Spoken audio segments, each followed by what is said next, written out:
اس میں حالے کی تصویر تھی، یہ اس کے چہرے کا کلوز اپ تھا۔ اس تصویر میں وہ مسکرا رہی تھی، سیاہ آنکھوں میں جیسے خوشیوں کا جہاں آباد تھا۔ اس نوجوان نے چند لمحے اس تصویر کو دیکھا تھا اور اچانک اس کے ذہن میں کچھ کلک ہوا۔ کہتے ہیں انسان کا دماغ سب سے تیز رفتار ٹائم مشین ہوتا ہے، ایک ہی لمحے میں آپ کو صدیوں کے آگے کی سیر کروا دیتا ہے اور ایک ہی لمحے میں آپ کو کئی سال پیچھے لے کر جا کر آپ کے ساتھ ہونے والے اچھے یا برے واقعات آپ کے ذہن کے پردے پر کچھ دن قبل دیکھی گئی فلم کی طرح دہرا دیتا ہے۔ ایسے ہی ایک لمحے میں نوح مرزا کا دماغ اس کو 1.5 سال پیچھے لے گیا تھا۔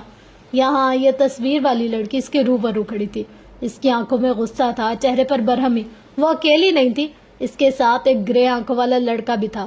نوح مرزا بھی اکیلا نہیں تھا، اس کے ساتھ بھی ایک سیاہ آنکھوں والا لڑکا تھا، یاقوت مرزا، فہیم مرزا کا اکلوتا بیٹا۔ وہ ہر وقت کسی نہ کسی مسئلے میں پھنس جاتا تھا، کسی نہ کسی سے لڑ کر آ جاتا تھا، اور اگر کسی ہفتے میں یہ دونوں کام نہ کرتا تو اس کا کسی نہ کسی لڑکی سے بریک اپ ہوا ہوتا تھا۔ لاؤبالی سا تھا، اس کے لیے زندگی کا مقصد بس لڑائی جھگڑے، لڑکیاں اور باپ کا پیسہ بے جا اڑانا تھا۔ نوح ہم وقت اس کا خیال رکھتا، سایہ سا بنا رہتا۔ جب وہ لڑ کر آتا تو نوح اس کو بچاتا، جب اس کا بریک اپ ہوتا تو نوح اس کو چیئر اپ کرتا، اور اگر ممکن ہو تو پیچ اپ بھی کروا دیتا۔ لیکن ایسا بس ایک بار ہی ہوتا تھا۔ ایلیٹ کلاس کی الٹرا ماڈرن لڑکیاں یاقوت کی بچکانہ، غسیلی اور لاؤبالی طبیعت کو زیادہ جھیل نہیں پاتی تھی۔ مختصر یہ کہ نوح مرزا اس کا کزن کم باڈی گارڈ زیادہ تھا۔ اس وقت بھی اس نے اپنی عادت سے مجبور مال میں کھڑی سیاہ آنکھوں والی لڑکی سے جھگڑا مول لیا تھا۔ یہ شرٹ پہلے میں نے لی تھی، تم نے اس کو میرے ہاتھ سے لیا، اس لیے بہتر یہی ہوگا کہ اس کو واپس کر دو۔ وہ انگلی سے شرٹ کی طرف اشارہ کرتے بولی تھی۔ یاقوت گہرا مسکرایا، میں تو تمہیں یہ شرٹ واپس نہیں کر رہا، اب بتاؤ کیا کر لو گی تم؟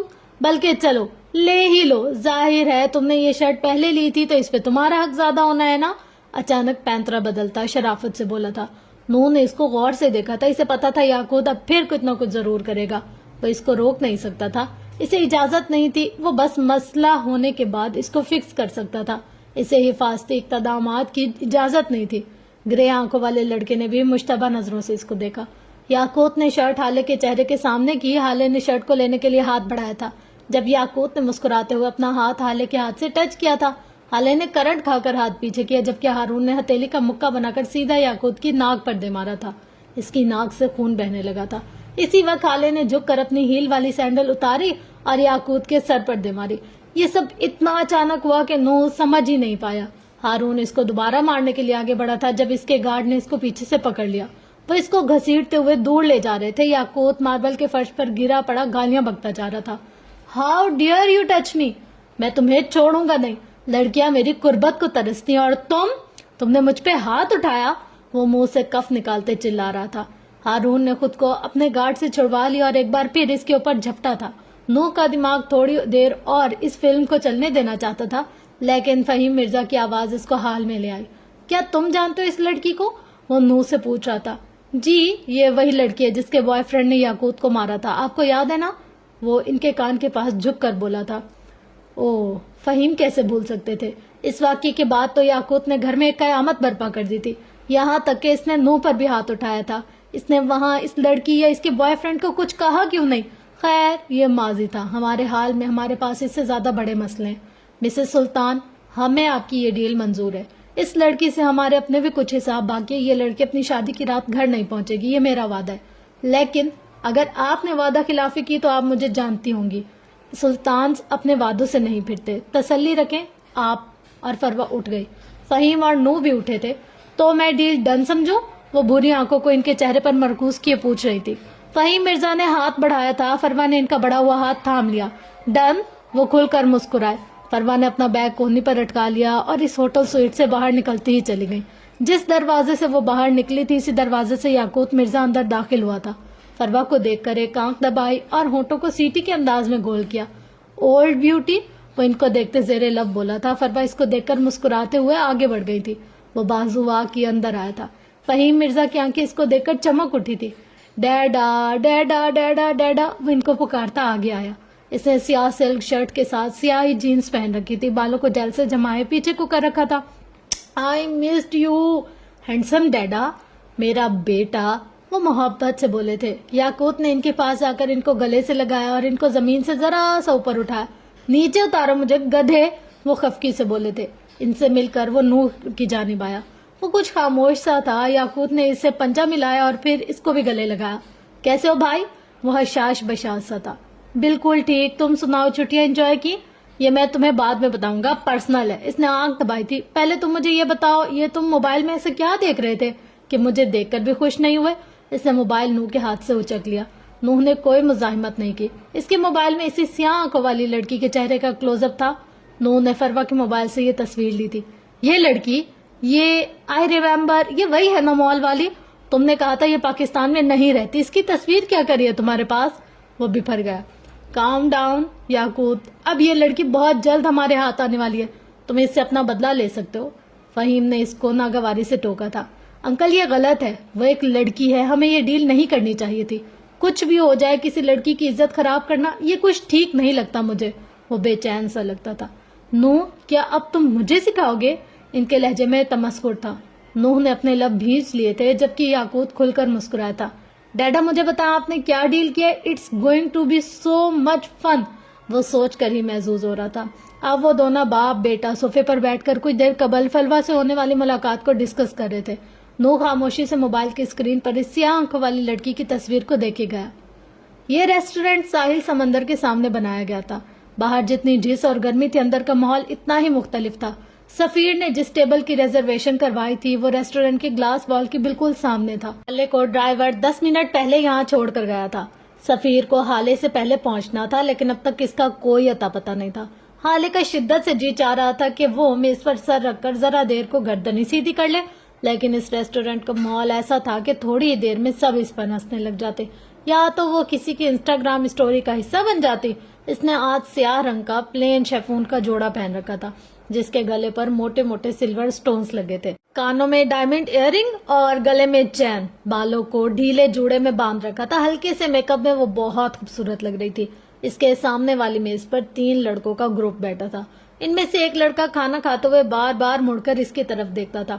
اس ریسٹورینٹ میں سارے ٹیبل اسی ترتیب سے تھے، ایک کرسی بیچ میں جس کے سربراہی کرسی ہو، اور اس کے دائیں بائیں 2 اور کرسیاں رکھی گئی تھی۔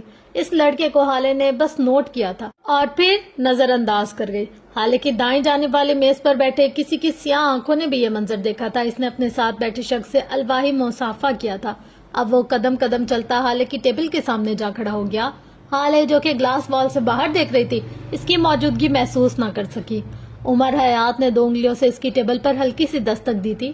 حالے چونک کر مڑی تھی، نظر سے نظر ملی۔ عمر اس کو دیکھ کر گہرا مسکرایا تھا۔ اس کے گال کا گڑا واضح ہوا تھا۔ حالے مسکرا بھی نہ سکی۔ میں بیٹھ جاؤں؟ اس نے اجازت چاہی تھی۔ حالے کچھ نہیں بولی۔ عمر نے اس کی بائیں جانب رکھی کرسی کو اٹھا کر حالے کی کرسی کے بالکل سیدھ میں رکھا تھا۔ وہ اب اس کے سامنے بیٹھ گیا تھا۔ پیچھے کا منظر اس کے وجود کے پیچھے چھپ گیا۔ وہ لڑکا اب یہاں نہیں دیکھ سکتا تھا۔ میں نے تمہیں بیٹھنے کو نہیں کہا، وہ لوگوں کی موجودگی کو نوٹ کرتی دبی دبی آواز میں بولی تھی۔ عمر نے کندھے اچکائے تھے، جیسے کہ مجھے ضرورت تھی۔ وہ بے نیازی سے بولا تھا، تم یہاں کیوں آئے ہو؟ دیکھو، تم میری بات سمجھو، ہم دونوں کا ملنا ٹھیک نہیں ہے۔ اس رات کی بات اب تم بھول جاؤ، جو کچھ بھی ہو وہ بس ایک اتفاق تھا۔ تم تو اس بات کو سیریس ہی لے گئے ہو۔ اب میری بات سنو، تم ابھی کے ابھی اٹھو اور یہاں سے جاؤ۔ تمہیں اس بار نرمی سے سمجھا رہی ہو، لیکن اگلی بار میں سختی سے پیش آؤں گی۔ تم مجھے ہراس کر رہے ہو۔ وہ برہمی سے بولتی چلی گئی۔ اس سارے وقت میں عمر نے ادھر ادھر نہیں دیکھا تھا، وہ بس اس کو ہی دیکھ رہا تھا، اسی کو ہی سن رہا تھا۔ آپ کو ہراس؟ میں نہیں، وہ براؤن شرٹ والا لڑکا کر رہا ہے، وہ جو اس وقت میرے پیچھے بیٹھا ہے۔ اور اس رات جو کچھ بھی ہوا، میں نے تو اس کی بات بھی نہیں کی۔ آپ پہلے خود اس بات کو ذہن سے نکال لیں، میرے دماغ سے باتیں نہیں نکلتی۔ وہ سنجیدگی سے کہہ رہا تھا۔ حالے کے چہرے پر سایہ سا لہرا گیا۔ تم مجھ سے کیا چاہتے ہو؟ عمر چند لمحے اس کو دیکھتا رہا۔ میں آپ سے شادی کرنا چاہتا ہوں۔ حالے کو لگا تھا جیسے کسی نے اس کے سر پر دھماکہ کر دیا تھا۔ اس دن میں آپ سے کہنا چاہتا تھا کہ اب جینا چاہتا ہوں۔ اس کا مطلب یہی تھا، میں آپ کو دیکھ کر جینا چاہتا ہوں، آپ کے ساتھ جینا چاہتا ہوں۔ اور اگر ایسا نہیں ہوا تو میں بس زندہ رہ سکتا ہوں، لیکن جی نہیں سکتا۔ آپ کے بغیر زندگی گزر سکتی ہے، جی نہیں جا سکتی۔ وہ اس کو دیکھتے ہوئے نرمی سے کہہ رہا تھا۔ اس کا لہجہ کسی کو بھی پگھلا سکتا تھا، لیکن سامنے بھی حالے سلطان تھے۔ ہاؤ ڈیئر یو، وہ اس کی آنکھوں میں دیکھتے عجیب سے لہجے میں بولی تھی۔ تمہاری ہمت کیسے ہوئی؟ وہ دبا دبا غرائی۔ تم نے سمجھ کیا لیا ہے مجھے؟ پہلے تم مجھے سٹاک کرو گے، پھر مجھ سے چند اچھی اچھی باتیں کرو گے، میں تم سے امپریس ہو جاؤں گی، اور پھر تم آ کر مجھے پرپوز کر دو گے اور میں ہنسی خوشی ہاں بول دوں گی۔ کسی فلم کی سٹوری ہے یہ؟ پاگل بنا رہے ہو مجھے؟